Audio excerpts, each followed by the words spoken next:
Acompanhe na sua Bíblia esse texto da palavra do nosso Deus, em que nos fala da primeira parte, da primeira viagem missionária do apóstolo Paulo em conjunto com Barnabé. E fala-nos assim: sobrevieram, porém, judeus de Antioquia e Icônio, e instigando as multidões e apedrejando a Paulo, arrastaram-no para fora da cidade, dando por morto. Rodeando, porém, os discípulos, levantou-se e entrou na cidade. No dia seguinte, partiu com Barnabé para Derbe, e tendo anunciado o evangelho naquela cidade e feito muitos discípulos, voltaram para Listra, Icônio e Antioquia, fortalecendo a alma dos discípulos, exortando-os a permanecer firmes na fé e mostrando que através de muitas tribulações nos importa entrar no reino de Deus. E promovendo-lhes em cada igreja a eleição de presbíteros, depois de orar com jejuns, os encomendaram ao Senhor, em quem haviam crido. Atravessando a Pisídia, dirigiram-se a Panfilha, e tendo anunciado a palavra em Perge, desceram a Atália, e dali navegaram para Antioquia, onde tinham sido recomendados a graça de Deus para a obra que haviam já cumprido. Ali chegados, reunida a igreja, relataram quantas coisas fizera Deus com eles e como abrira aos gentios a porta da fé. Aí permaneceram não pouco tempo com os discípulos. Que Deus abençoe essa leitura da palavra do nosso Deus e nos fortaleça mais e mais, como acabamos de cantar. Meus irmãos, quando fazemos menção, recordando do Salmo 127, Salmo de Davi, nós lembramos que de fato os filhos são herança do Senhor. Eles são herança do Senhor. E particularmente no domingo, quando comemoramos o Dia das Mães, as mães, elas são mães porque receberam de Deus a herança dos filhos.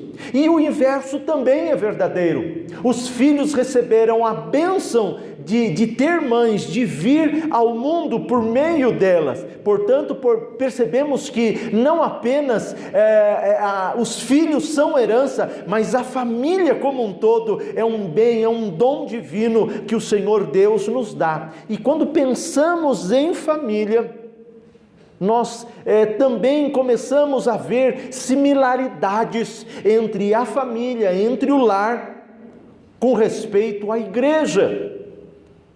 Particularmente, tendo as suas esferas diferentes, mas tendo as suas semelhanças, nós vemos que o Senhor Deus é quem escolhe as pessoas, escolhem os pais, escolhem as mães, quem serão, e lhes concede que tenham filhos, e filhos para cuidar. E de igual forma também isso se dá na igreja. Deus que escolhe quem vai liderar e escolhe aqueles que serão liderados. Não são os pais quem escolhe os filhos, é Deus quem os dá. E eles recebem muitas vezes no lar, ou a mãe recebe um filho, não sabe talvez como vai ser, talvez não sabe nem se é menino ou se será menina, mas recebe. Não sabe se vai ser uma criança, um menino ou uma menina agitada ou calma, bem estudiosa, bem aplicada, ou um tanto menos do que isto. O fato, porém, é que recebe das mãos de Deus, e os filhos de igual forma, têm os pais, têm as mães, que o Senhor escolheu, não são os filhos que escolhem. E de maneira semelhante isso se dá na igreja. Ainda que no momento de eleição para presbíteros ou também para diáconos, aqui nos fala de presbíteros, eleição de presbíteros. Não somos nós que escolhemos, mas é Deus que nos escolhe, Deus que escolhe os presbíteros através de nós, é Ele quem escolhe. A oração, a jejum para que a vontade do Senhor seja feita, e é isso também o que cantamos há pouco, que a vontade do Senhor se faça, que diminua eu e que Ele cresça, a vontade dEle se realize. Portanto, vemos essas similaridades, e particularmente pensando na igreja, no corpo de Cristo, em líderes, em presbíteros e rebanho, nós vemos aqui a viagem missionária do apóstolo Paulo. Nós encontramos aqui duas circunstâncias diferentes circunstâncias na obra missionária e que envolve a liderança de presbíteros. A primeira circunstância em que nós encontramos no texto, iniciando no verso 19, é a circunstância da tribulação. Dos versos 19 até o 23, ajuda-nos a compreender um pouco mais sobre isso, e de modo especial quando no verso 22 Paulo nos relatado um pouco da obra missionária de Paulo, fortalecendo a alma dos discípulos e exortando a permanecer firmes na fé e mostrando que através de muitas tribulações nos importa entrar no reino de Deus. E aí começamos a perceber que a obra que o Senhor Deus envolve os presbíteros está relacionada com dificuldades, com perseguição contra a igreja. E de tal maneira isso aconteceu com o apóstolo Paulo, aconteceu com Barnabé, e de tal maneira isso se deu na cidade de Listra, que vindo judeus e não gostando nem um pouco de Jesus Cristo e achando isso algo terrível, mas na verdade é a expressão máxima do amor de Deus, está numa pessoa, Jesus Cristo, mas eles odiavam isso, de tal maneira que hoje, até hoje, pelo menos judeus ortodoxos, eles estão mais do que do ano 5000 e pouco, porque ainda estão aguardando. Eles não creem que Jesus é o Salvador, o Filho de Deus enviado. Portanto, já estão mais que no ano 5000 e pouco, porque eles não acreditam. E estes não acreditavam. E na cidade de Listra, eles saíram das suas cidades e foram até lá. Eles saíram lá de Icônio, eles saíram de Antioquia. E diga-se de passagem que era Antioquia, lá da Ásia Menor, chamada Antioquia de Pisídia, porque tem a outra Antioquia que o texto também menciona, que fica mais próximo a Israel, que é Antioquia da Síria, ao norte de Samaria, da Galileia. Tinha Samaria, Galileia, e ao norte Síria. Ali tinha essa cidade, Antioquia de Síria, cidade onde havia cristãos, onde foi primeiramente chamado as pessoas do caminho, as pessoas crentes de cristãos, e aonde igreja que enviou também Paulo e Barnabé, escolheu eles para fazer a obra, e aqui eles estão fazendo.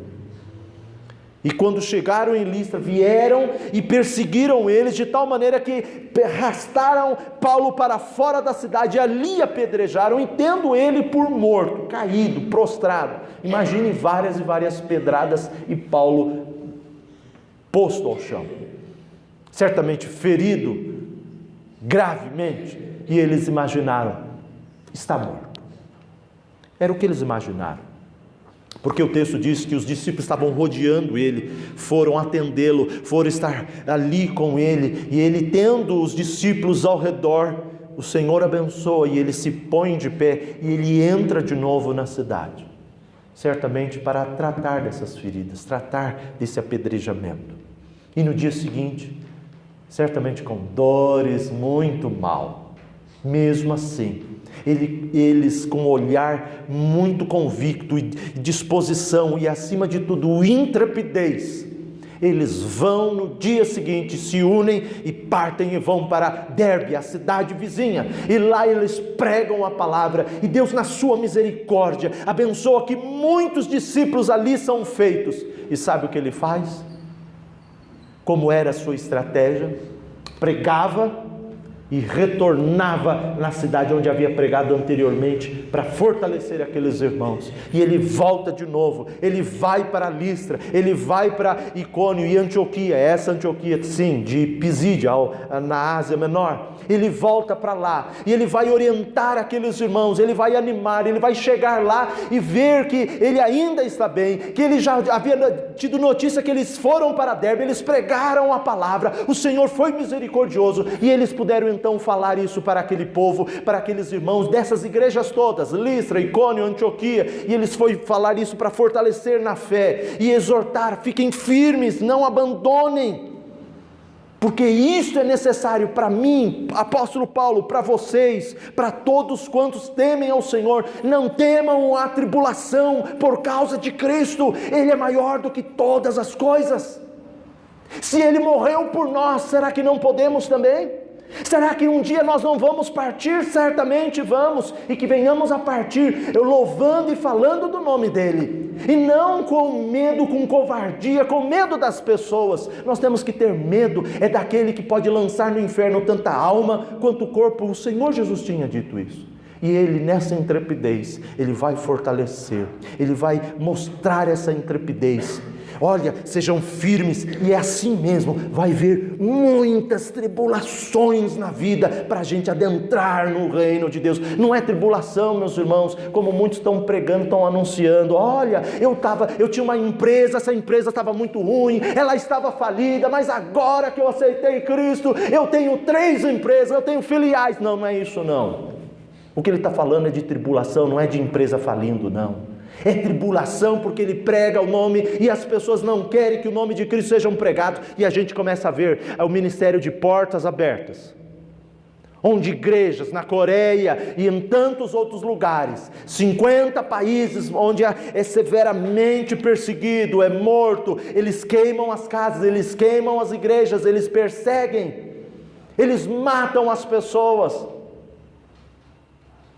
E isso, meus irmãos, é sim isto que é tribulação. Não é tribulação de ter um carro, mas depois que aceitou Cristo agora tem uma frota. Não, não é nada disso não. É tribulação porque prega o nome de Cristo e as pessoas não querem.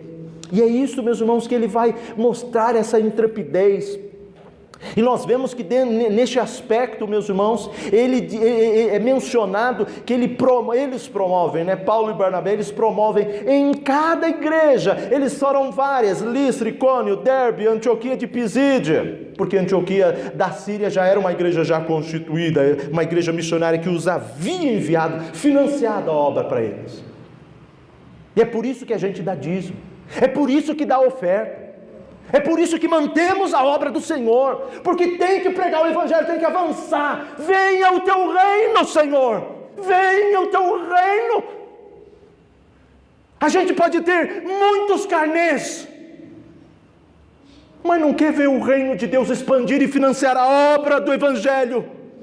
Isso é triste, é a gente deixar de certas coisas, mas para dar o dízimo, dar a oferta, para que a obra do Senhor venha e a gente possa orar de fato: venha o teu reino e seja feita a tua vontade. E essa é a vontade do Senhor, que a gente seja agradecido por tudo que Ele tem dado.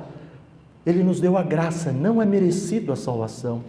E então a igreja de Antioquia da Síria financiou e enviou eles, e eles foram financiados por isso. Eles não foram com dinheiro próprio, não, foram financiados. E eles eram intrépidos. E quando nós olhamos Atos dos Apóstolos, capítulo 4, os apóstolos, não ele, aqui outros, Pedro, João, foram também perseguidos, severamente açoitados. E eles mesmo açoitados, eles se alegraram por serem dignos de serem açoitados. Olha, digno de sofrer tribulações. E a igreja diz que ela orava, e ela orou, e ela, olha só o que ela ora lá no capítulo 4, ela diz o que? O texto lá, ela diz assim, que eles estavam orando o Senhor, enquanto eles perseguem o Senhor, dá intrepidez para nós, para não deixarmos que nada venha impedir pregar o teu Evangelho, Pai, e que o Senhor venha nos dar essa intrepidez, que é trepidar. Você talvez vai ter a imagem de um homem como uma britadeira. Você já sabe como é que é a britadeira, né? Furando lá a terra e eu fico tremendo todo, trepidando, tremendo. Intrepidez quer dizer sem ficar tremendo, com medo, assustado. Senhor, dá intrepidez, Senhor. E na oração diz que treme o lugar. Isso era a resposta de Deus, porque eles mostraram intrepidez. E aí vem no capítulo 9, Saulo é convertido. Ele é convertido, e ele dentro da igreja, a igreja que ora por intrepidez, recebe intrepidez, e ele foi intrépido, e aqui encontramos a resposta dessa intrepidez. Ele volta para as cidades aonde fora perseguido, mas vai abençoar aqueles irmãos, falar: olha, é assim mesmo, viu? É comigo assim, é com vocês também. Não fiquem assim não, fiquem fortes na fé, firmes. Tribulações eu tenho, vocês também vão ter. E observe bem o texto em que o verso 23, alvo um pouco mais concentrado da palavra do Senhor nesta noite, diz que promovendo em cada igreja eleição de presbítero, depois de orar com jejuns, encomendar ao Senhor em quem havia crido. Era a intrepidez que ele tinha, foi animar os irmãos, e nessa intrepidez apostólica, eles promovem eleição de presbíteros, porque sabemos que os apóstolos eram em 12, o 13º apóstolo Paulo, como mesmo ele menciona, nascido fora do tempo, mas apóstolo do Senhor. Ele viu o Senhor Jesus, ele foi comissionado, todos aqueles lá foram comissionados pelo Senhor, até Matias, que o substituiu, foi o Espírito Santo que indicou qual era para substituir, que eles tinham visto o ministério, participado com Cristo, era uma das requisitos para ser apóstolo. Por isso que nós não cremos em apóstolos como os 12 hoje, cremos sim que isto é uma farsa, não cremos.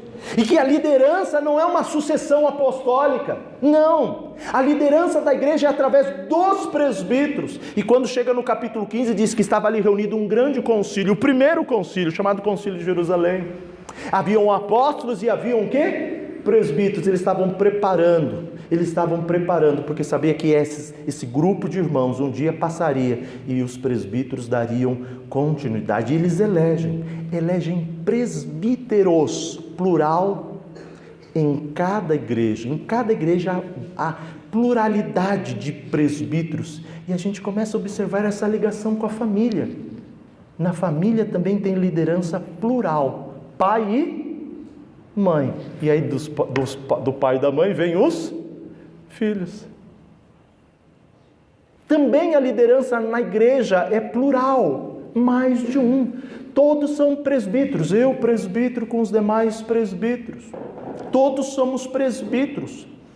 E eles escolheram os presbíteros, houve ali a promoção, a eleição, promovendo a eleição de presbíteros, porque precisava de uma liderança disposta a conduzir aqueles irmãos também com intrepidez. Ele deu o exemplo para que, elegendo, escolhesse também homens intérpretes, porque continuaria a perseguição, e eles teriam necessidade de pessoas que pudessem então conduzir para que a igreja continuasse. E em cada igreja, Listra, Icônio, Antioquia, em cada uma delas, era essa maneira que ele fazia. Era a instrução que ele tinha, o Senhor Deus movia, o Santo Espírito guiava a vida dele para fazer dessa maneira. É por isso que nós temos esse aspecto e nós temos esse governo. Nós amamos todos os nossos irmãos que pensam diferente, mas nós cremos que é essa maneira que ele está falando aqui. Presbíteros em cada igreja. Isso é reforçado quando Paulo orienta Tito na carta dele, diz e que deixasse em ordem, quando ele deixou lá em Creta, para que promovesse também a eleição de presbíteros em cada igreja. Era plural, vários. E a necessidade, porque um com o outro ajuda, um com o outro fortalece, e há muitos e há vários que precisam, e um só não pode. Encontramos na Bíblia fartamente que o trabalho é compartilhado, é participando um com o outro e não sozinho. O próprio Senhor Jesus escolheu 12, um colegiado, e tinha 70 outros mais, ele envia de 2 em 2, era sempre mais de um, 2 ou mais, conforme o caso. E é isso que Paulo faz por conta da tribulação. A obra missionária tem esse aspecto, e aqui encontramos na obra missionária do apóstolo Paulo, este aspecto da tribulação, e era por isso que eles escolheram presbíteros, que também deveriam ter essa intrepidez, essa coragem, para estar à frente, e precisava ter coragem, precisava ser intrépido. Por quê? Porque geralmente a cabeça que vai rolar é de quem? É do representante. Quem que é os representantes? É fulano. Então é eles que nós vamos. Se atacarem esses que dirigem, dispersam todos os demais. Precisava de intrepidez, precisava de disposição para enfrentar a luta. A vida cristã é uma vida cheia de luta, mas toda a vida é cheia de luta. Se é cristão, não tem luta. porque este mundo está debaixo da maldição de Deus. Deus falou para Adão: maldita é a terra por tua causa, em suor vai trabalhar, ter o pão, com suor, com canseira, vai ter cardos e abrolhos, sinônimo de espinhos, dificuldade, vai ter o pão, mas vai ser difícil. E o que dizer seguir o Evangelho? Vai ter dificuldade. Lembrando de Gênesis capítulo 3:15, em que o Senhor Deus falando, Ele diz que olha, da mulher viria duas raízes, uma delas que seria o que pisaria a cabeça da cobra, da serpente, do maligna, mas da serpente também viria da mulher um que seguiria a voz da serpente e morderia o calcanhar, mas aquele que pisaria venceria. Ou seja, sempre vai ter dificuldades, mas também vai ter vitórias. E aí vemos este primeiro aspecto, é o aspecto da luta, aspecto das dificuldades. Mas também tem um outro aspecto, este aspecto positivo. Tem os dois, não é só um, tem os dois. Assim como pensamos numa rosa. A rosa tem as suas flores, tem as suas pétalas, as suas cores, o seu perfume, mas ela também tem os seus espinhos. É rosa, ela já nasce com os seus espinhos. É assim que é a rosa. Talvez se compre no Dia das Mães, já tirado os espinhos, mas tem os espinhos que foram o quê? Tirados, mas tem ali, faz parte as duas coisas, e por isso, meus irmãos, que eles deveriam ser escolhidos e aptos para fazer a obra, porque haveriam de encontrar muitas dificuldades. Eu e você somos tão tendentes, o ser humano é tão tendente de querer coisas fáceis. Nós não temos que querer coisa fácil. Eu e você temos que colocar a nossa atenção em Deus. Sede santo porque é santo, sede santo porque é santo, sede santo porque tu és santo. Eu tenho que ser santo porque tu és santo, eu tenho que ser santo, eu tenho que buscar santidade, eu não tenho que buscar coisa fácil, eu tenho que ser santo, eu tenho que ser santo, eu tenho que ser uma pessoa de oração, porque foi orando que Paulo encomendou àqueles que eles pela fé acreditavam. Foi na oração que eles pediram intrepidez, e foi com oração que Paulo com Barnabé também eles oraram, e ali a comunidade orava, e as pessoas oravam para fazer a tua vontade, seja feita a tua vontade. Isso é intrepidez, e isso é ser santo. Não é querer fazer a nossa vontade é querer que não tenha nenhum problema, mas nós não temos que ter essa visão. A nossa visão é: Senhor, seja feita a tua vontade, porque em meio a muita tribulação, a obra do Senhor é difícil e precisa ser encarada dessa maneira. Não se intimide pelas dificuldades. Nós temos um Deus maior do que elas. Maior é o que está conosco do que aquele que está no mundo. Maior é o que está conosco do que aquele que está no mundo. Essa semana eu e o presbítero Eduardo estivemos visitando Rodrigo. Eu já comentei isso com alguns. Ele mora aqui do lado do Erplim e trabalhando acho que lá do Socorro, na imprensa da fé. Eu desde pequenininho já via essa imprensa nas Bíblias, porque é onde, dentre outros lugares, onde fabricam, onde se imprimem as Bíblias. Várias porções dela são feitas lá também.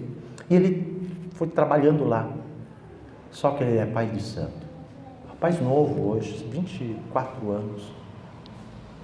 E ele trabalhando lá, um presbiteriano que é lá da igreja de Embu das Artes, acabou sabendo e começou a evangelizar. Deu até uma Bíblia de Genebra para ele novinha.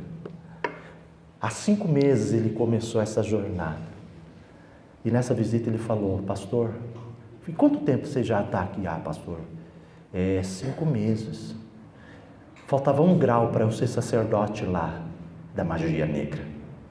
Eu já fazia votos, já bebia sangue, já matava os animais, já fazia muitas coisas. Eu ia substituir a minha mãe. Eu sou dos 6 irmãos, sou mais velho. E o pastor já tinha orientado lá, e o pastor falou: vai em Vila Natal, que é mais perto para você. É difícil para lá? Então vai para Vila Natal, que é bem mais perto para você. E ele veio domingo retrasado de manhã. E na visita, a gente percebeu que o pastor de lá já tinha orientado, e a gente também orientou várias coisas, dentre elas Olha, Rodrigo, você tem que ficar firme, viu? Porque eles podem ter certeza que agora eles estão fazendo o trabalho deles para tirar a sua firmeza em Cristo. E você tem que ser firme. Por quê?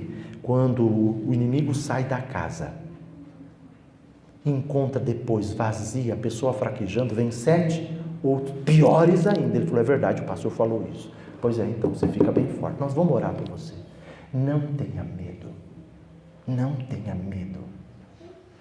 O Senhor é soberano sobre todas as coisas. Nós vamos orar. Você vai vencer.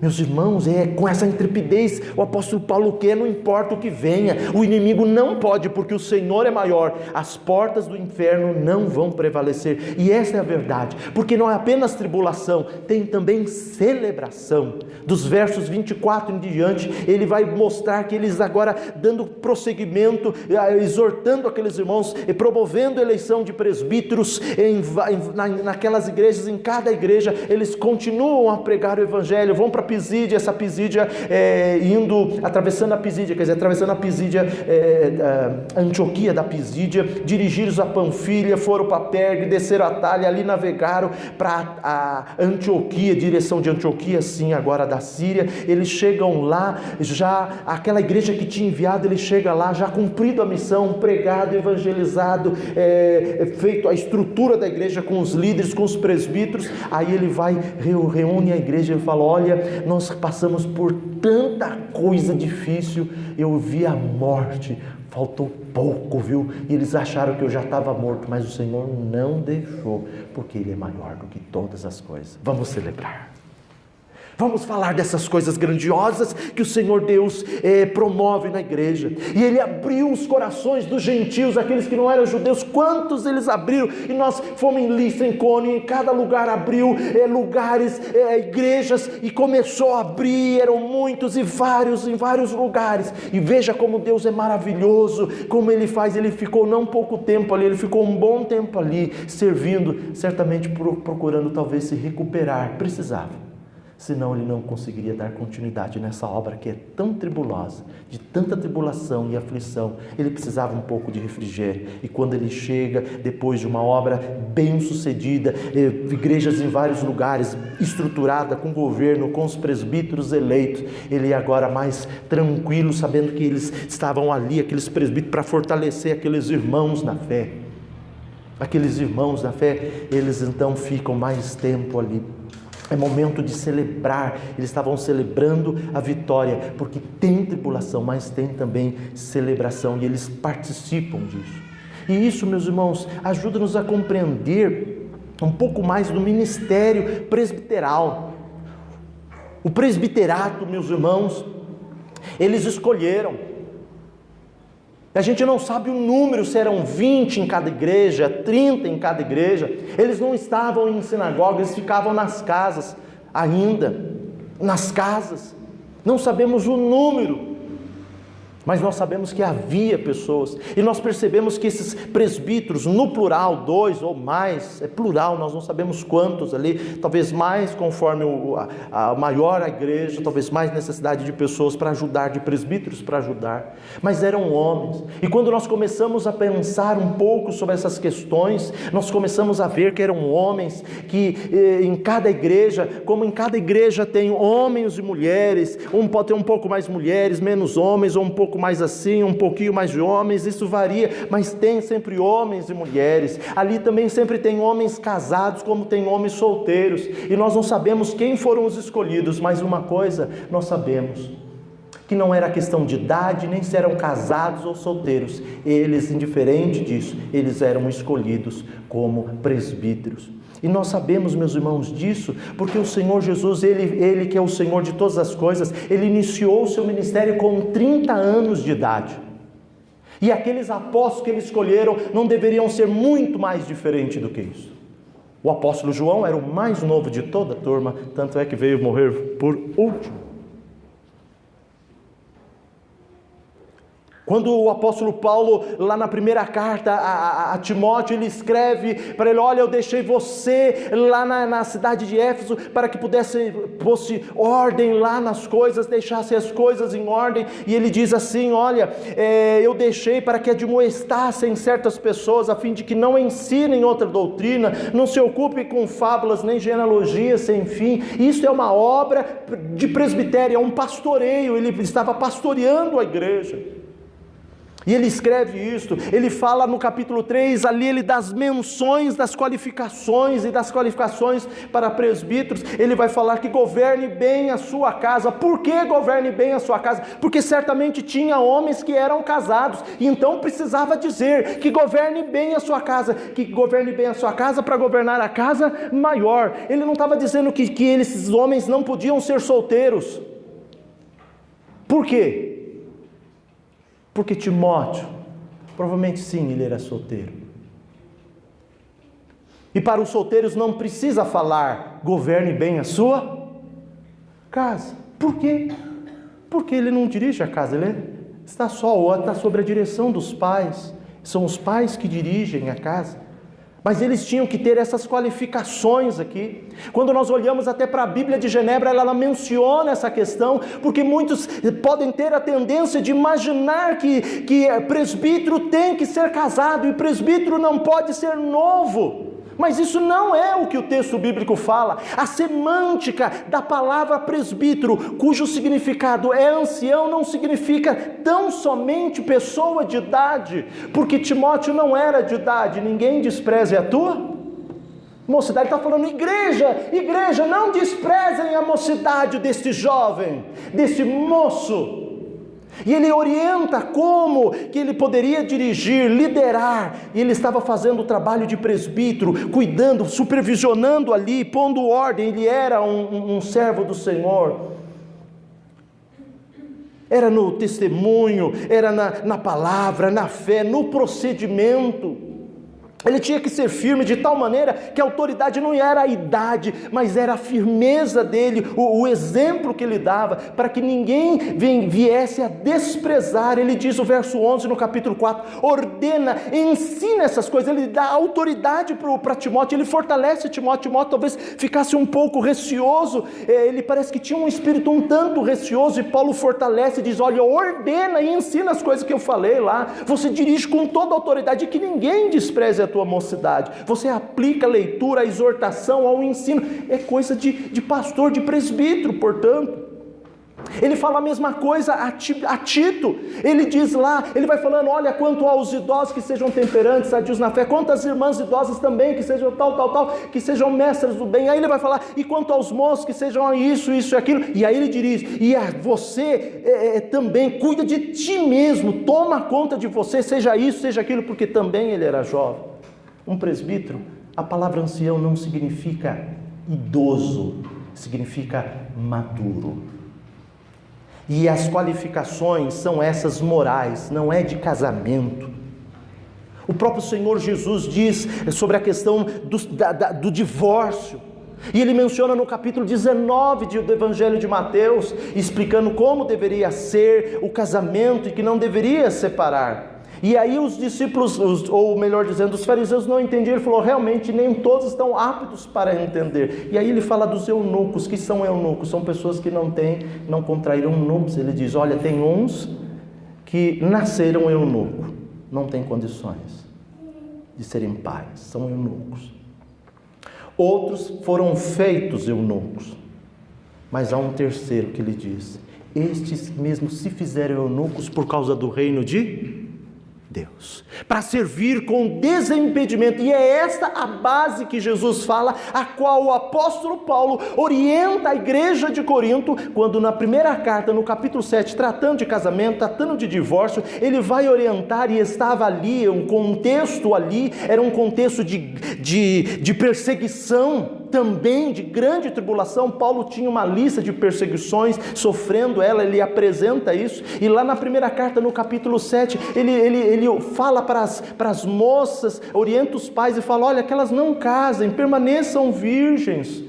Olha, se casar não tem problema, mas eu quero poupar. Ele fala assim nessas palavras. Isso digo, irmãos, o tempo se abrevia, o que resta é que não só os casados sejam como se não o fossem, mas também os que choram como os que não chorassem. O que realmente eu quero é que sejais livres de preocupação. Quem não é casado cuida das coisas do Senhor, de como agradar a Deus.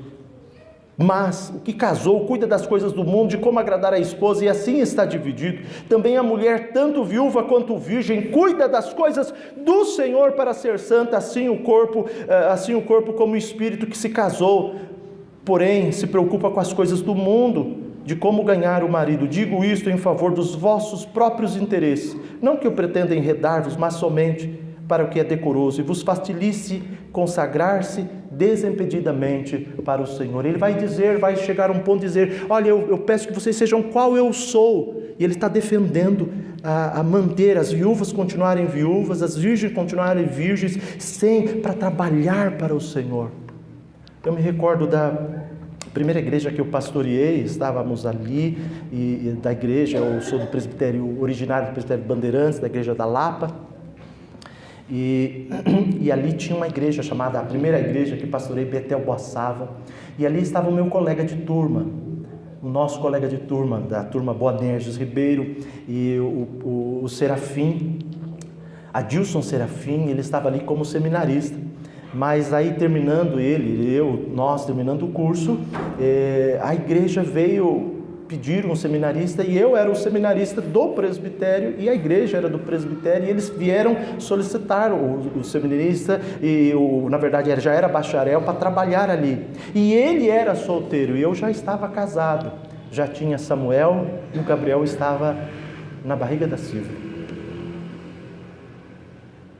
Tanto é que a idade do Gabriel é o que eu faço para saber quanto tempo já estou no pastorado. A idade dele é a idade que a gente iniciou o ministério. E Adilson Serafim, ele era solteiro. E ali, com maior foco, sem preocupações outras, ele pôde fazer um trabalho excelente. E quando eu cheguei, eu era casado. E eu falei, olha, isso não dá necessariamente para eu fazer, porque eu não sou solteiro, eu entendo tudo que ele fez, e nós vamos fazer, mas não dá para fazer isso.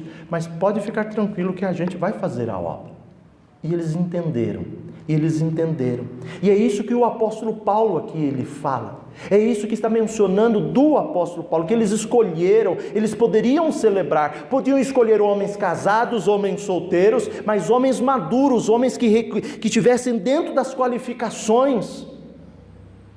Homens jovens, sim, que tivessem dentro das qualificações, fosse maduro, fosse como Jesus, que quando ele ensinava, ele diz que os evangelhos falam que ele ensinava com autoridade, porque aquilo que ele pregava era aquilo que ele vivia. E isso dá autoridade. A gente imagina que um pai é excelente para aconselhar outro pai, mas a verdade, a bem da verdade é, o crente é preparado pelo Espírito Santo para aconselhar qualquer um. Sabe por quê? Porque é templo do Espírito Santo, e Deus deu a palavra, e diz que toda a Escritura é inspirada por Deus, útil para o ensino, repreensão, correção, educação na justiça, a fim de que o homem seja perfeito e perfeitamente habilitado para toda boa obra. Toda boa obra. Nós lendo, aprendendo, crescendo, podemos fazer.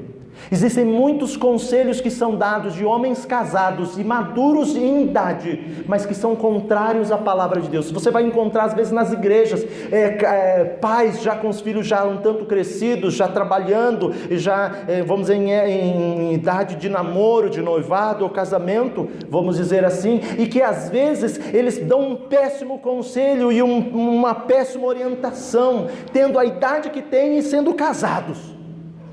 Deixa que se junte, é preferível fazer aqui dentro de casa, ter relacionamento dentro de casa, ali no quarto, do que lá fora, do que lá no motel, do que lá... Não é isso que a Bíblia ensina, mas isso acontece no meio evangélico. Não é a vida de casado que faz a pessoa saber dar um conselho. É o Espírito Santo, é encher-se do Espírito, é testemunho, é autoridade. E assim foram escolhidos, porque quando começa a igreja não é em números grandiosos de pessoas.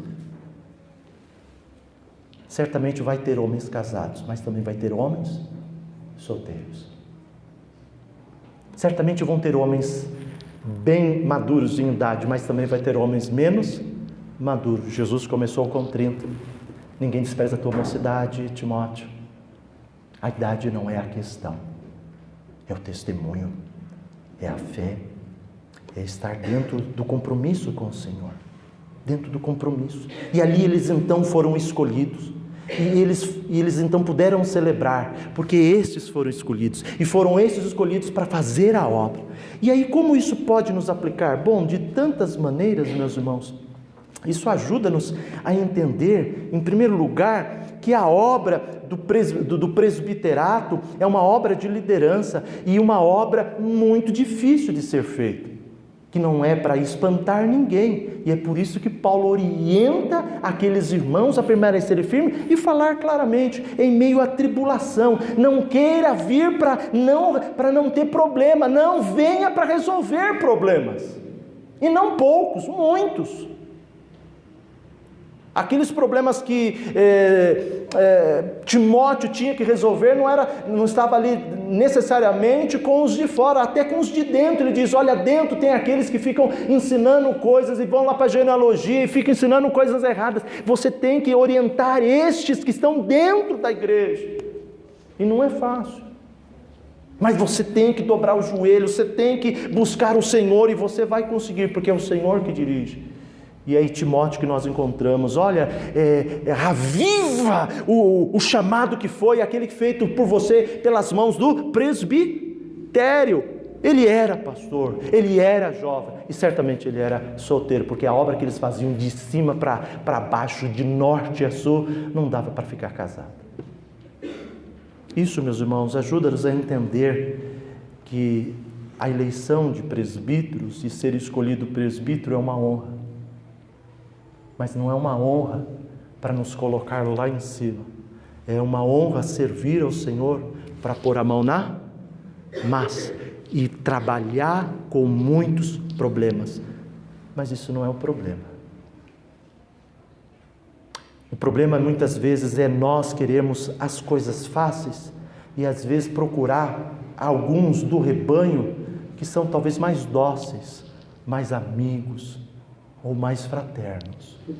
Mas a Bíblia não nos fala que eles foram escolhidos para escolher quem pastorear. Deus os escolheu para pastorear todo aquele rebanho. Se a ovelha é aquela ovelha rebelde que sai, ele vai rebelde. Se aquela outra, se aquela mais próxima, ou que fica mais para lá, ele vai com ela. Ele pastoreia todas as ovelhas. Ele não é o pastor de um grupo, ele é chamado para ser pastor das ovelhas, então ele deve pastorear todo. Ele não apenas pastoreia grupo, ele trabalha todo, e é essa a compreensão. Por isso que Paulo colocou esses homens ali para dirigir, porque certamente muitos queriam deixar, ele precisava que fosse, se fosse perto, tivesse mais intimidade ou não, não é a questão é que nós temos que ser íntimos de Deus para pastorear todo o rebanho. O inverso também é importante nós compreendermos, de uma aplicação em que nós não podemos desprezar aqueles oficiais que porventura são solteiros ou têm menos idade do que a gente, ou menos idade do que imaginamos ser a idade ideal, e não apresenta na Bíblia a idade ideal, apresenta o caráter ideal. O caráter ideal, não a idade. Então, é necessário também que o rebanho atenda os guias, atende os presbíteros todos, indiferente da idade desses presbíteros, ou indiferente se são solteiros do estado civil, porque todos estão ali para servir ao Senhor, seja casados ou solteiros, o alvo é o Senhor. É cuidar da família para que honre a família, que é a célula principal, quem aprende desenvolvendo o cuidado de um lar, seja como pai, seja como filhos. aprendem bem servir ao Senhor. Quem aprende a ser submisso aos pais é uma boa ovelha.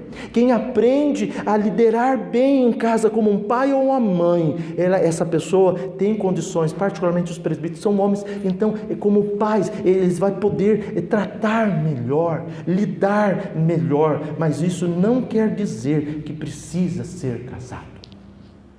Precisa ser fiel. O que Deus requer do dispenseiro é que ele seja fiel ao Senhor. E assim Paulo escolheu com Barnabé aqueles homens, eles puderam servir. E eu creio que esse texto, meus irmãos, ajuda-nos muito a compreender por que nós temos presbíteros, mais de um. É porque o texto ensina isso. Nós precisamos, há muito que fazer. E na cooperação, e nós temos na nossa cultura esse dito popular: a união faz a força, fortalece no trabalho do Senhor. Que o Senhor Jesus Cristo seja glorificado, que Ele seja o cabeça e que Ele dirija a liderança e que dirija ao povo para temer e cada um venha servir, estar servindo a Cristo, porque é a Cristo que estais servindo. Vamos nos